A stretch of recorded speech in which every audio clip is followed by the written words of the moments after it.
Welcome to CITAM Church Online. My name is Karita Mbagara. I'm the Deputy Bishop of Christ is the Answer Ministries.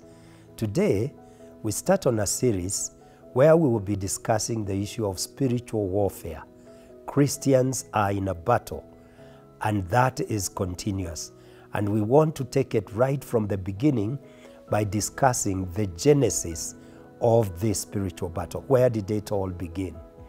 I want to start by saying or sharing with you a story that I read about a boy called Joey who went home and was asked by the mother, "What did you learn today from church?"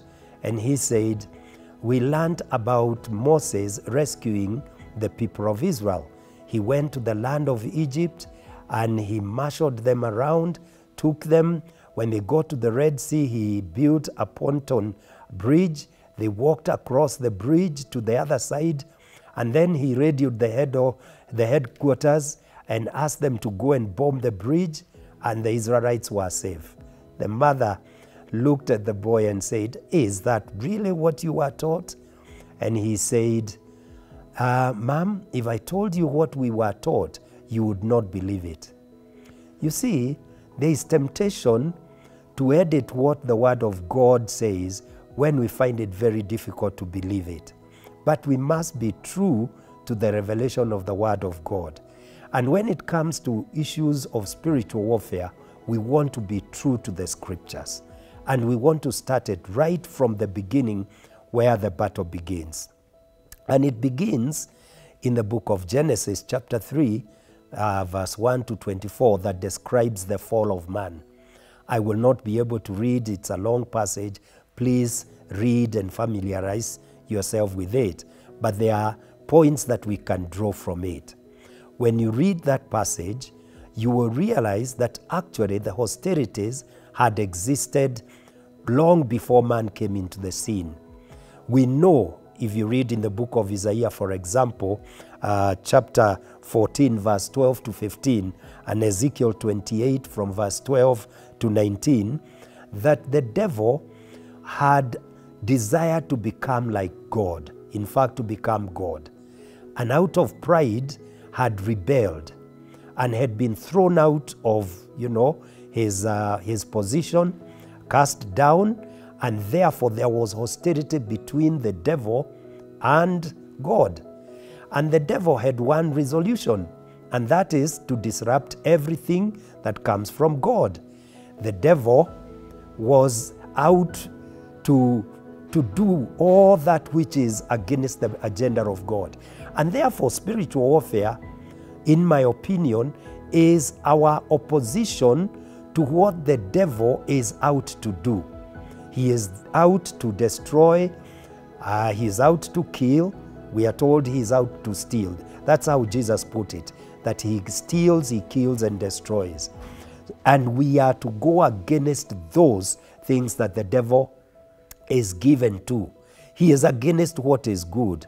He is against any agenda that belongs to God. And so we find that we were enjoined to the spiritual hostilities that existed because we were God's creation. God created us with an agenda for us to have fellowship with Him. He wanted us to continue living with Him on a continuous basis and in good relationship. But the devil was not happy about that. So he came to test and to tempt the man so that he can disrupt what God had planned. Notice that the person that is targeted by the devil is God, but through his creation, at that point, Adam and Eve. Now, I want to very, very clearly state that actually spiritual warfare is a battle primarily against the devil and God, but the devil, because he is not fair, he tries to take it through the children of God. And he started it right at the very first family that God created. Now, the question that I would want to consider is this: how did we fail? How come we failed? It is because our fathers, or our father and mother, that is Adam and Eve, they failed to go back to God and ask Him, The devil is telling us that we should eat this fruit. Should we? Have you changed your mind? No, they didn't go back. There was no communion at a critical moment when they should have gone to God. But secondly, they did not trust the word that God had spoken. God had very explicitly said, you have all the other fruits in the garden except this one. Don't eat it. But they disobeyed. And when they disobeyed, it caused, the devil, as it were, to triumph in that particular battle.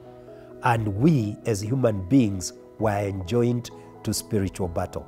So why is it that we are in spiritual battle? It's because our original parents, our first parents, fell and failed. And that's why we call it the fall, because it affected all human beings. And that's the genesis of spiritual battle in the life that we live. And the only hope that we have is that in this, God still was gracious and he helped mankind.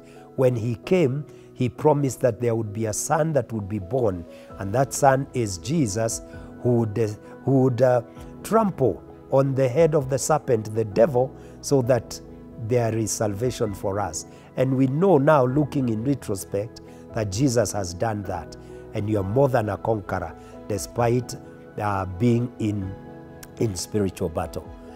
I want to urge you to consider what I'm saying, and look forward to meeting with you next time when we put out the next video that will take us further into what happened at the garden. God bless you. If this is a blessing, please share it and invite your friends to follow us in this series, which I believe is going to be very informative and exciting. Thank you very much.